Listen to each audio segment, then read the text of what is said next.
नमस्कार। आध्यात्मिक रास्ते पर ना अक्सर कुछ ऐसे सवाल सामने आते हैं जो हमारी पूरी सोच को हिला कर रख देते हैं।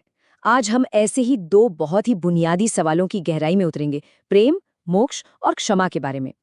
तो पहला सवाल ये सीधा दिल से जुड़ा है।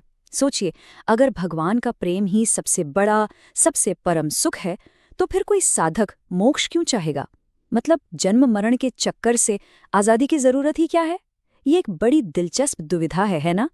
और यही हमें मोक्ष और प्रेम के रिश्ते को समझने के लिए मजबूर करती है। चलिए, इस सवाल को समझने के लिए ना सबसे पहले आध्यात्मिक रास्ते के एक बहुत बड़े लक्ष्य को समझते हैं, और वो लक्ष्य है मुक्ति, जिसे हम मोक्ष भी कहते हैं। अब देखिए, मोक्ष का मतलब सिर्फ ये नहीं है कि दुख खत्म हो गया, नहीं। ये तो एक बहुत गहरी, एक ऐसी आनंद की अवस्था है जो कभी टूटती नहीं, एक अखंड आनंद। सोचिए, हर बंधन, हर सीमा से पूरी तरह आजाद हो जाने का जो एहसास है, वो है मोक्ष। इस बात को ना इस कैदी वाले उदाहरण से बहुत अच्छे से महसूस किया जा सकता है। ये सिर्फ जेल की दीवारों से आज़ादी नहीं है, ये तो जन्म, मृत्यु, चिंता, डर, इन जैसी हर जंजीर से मुक्ति का वो परम आनंद है। लेकिन सवाल ये उठता है कि क्या मोक्ष ही सबसे बड़ा आनंद है? क्या इसके आगे कुछ नहीं? देखिए, कुछ आध्यात्मिक परंपराएं मानती हैं कि इससे भी ऊंचा, इससे भी बड़ा एक आनंद है, और वो है प्रेमानंद, यानी भगवान के दिव्य प्रेम का आनंद। उद्धव की कहानी इसका एक बहुत ही खूबसूरत उदाहरण है। उद्धव जो इतने बड़े ज्ञानी थे, जब उन्होंने गोपियों का निस्वार्थ प्रेम देखा ना, तो उन्हें अपना सारा ज्ञान फीका लगने लगा। उन्हें ये एहसास हुआ कि जिसे वो अपनी सबसे बड़ी उपलब्धि समझ रहे थे, वो ज्ञान, प्रेम के आनंद के सामने तो कुछ भी नहीं था। तो इस पहले हिस्से का निचोड़ क्या है? निचोड़ ये है कि प्रेम वो मुक्ति से भी परे है, उससे भी ऊंचा है। एक भक्त के लिए मोक्ष शायद रास्ते का एक पड़ाव हो, लेकिन असली मंजिल वो तो भगवान का प्रेम ही है। अच्छा, तो दिव्य प्रेम की इस सबसे ऊंची मंजिल तक पहुंचने के लिए एक साधक को कुछ गुणों को अपनाना पड़ता है, और इन्हीं में से एक सबसे जरूरी और कह सकते हैं सबसे मुश्किल गुण है क्षमा। और बस यही हमें हमारे दूसरे बुनियादी सवाल तक ले आता है। तो अब आती है दूसरी दुविधा, जब कोई गलती हो जाए तो किसे माफ करना चाहिए, खुद को या दूसरों को? और इसका जवाब भी शायद वैसा बिल्कुल नहीं है जैसा हम में से ज्यादातर लोग सोचते होंगे। और यहीं पर वो मूल शिक्षा सामने आती है जो एक तरह से क्रांतिकारी है। एक दोहरा मापदंड है यहाँ, अपने लिए सख्ती और दूसरों के लिए पूरी तरह से करुणा। अपने आप को माफ नहीं करना है, पर दूसरों को जरूर करना है। इसका सीधा सा मतलब ये है कि दूसरों को माफ कर देना, ये एक आध्यात्मिक साधक का सबसे बुनियादी गुण है। जबकि अपनी गलतियों के लिए रास्ता माफी का नहीं, बल्कि प्रायश्चित का है, सुधार का है। अब इस बिना शर्त की माफी के पीछे जो फलसफा है, वो ये है कि हर किसी में भगवान का रूप देखा जाए।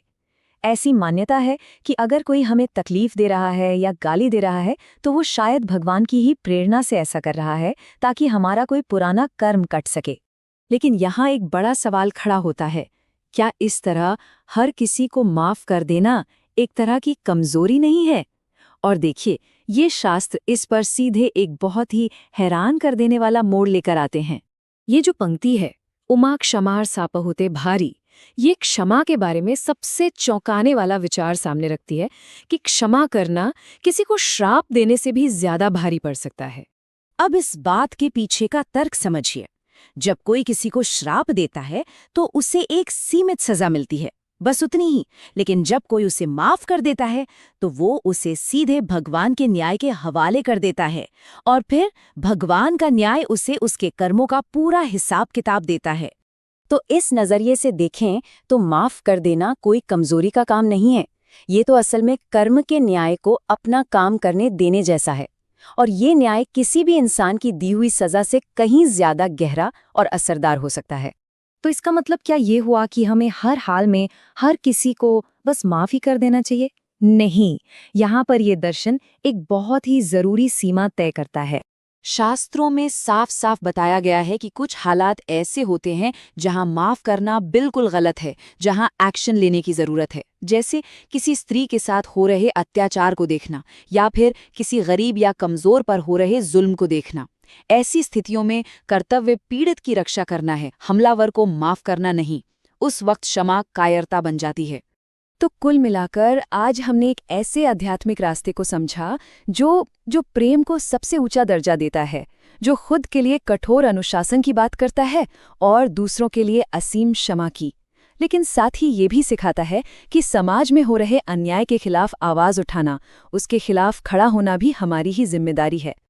और ये सारी बातें हमें एक बहुत गहरे सवाल पर सोचने के लिए छोड़ जाती हैं। एक ऐसा सवाल जो हमारे निजी आध्यात्मिक अभ्यास को हमारी सामाजिक जिम्मेदारियों से जोड़ता है। और सवाल ये है कि व्यक्तिगत स्तर पर माफ़ कर देने की हमारी प्रैक्टिस और समाज में न्याय के लिए लड़ने की हमारी सामूहिक जिम्मेदारी, इन दोनों के बीच की वो बारीक रेखा आखिर कहाँ है।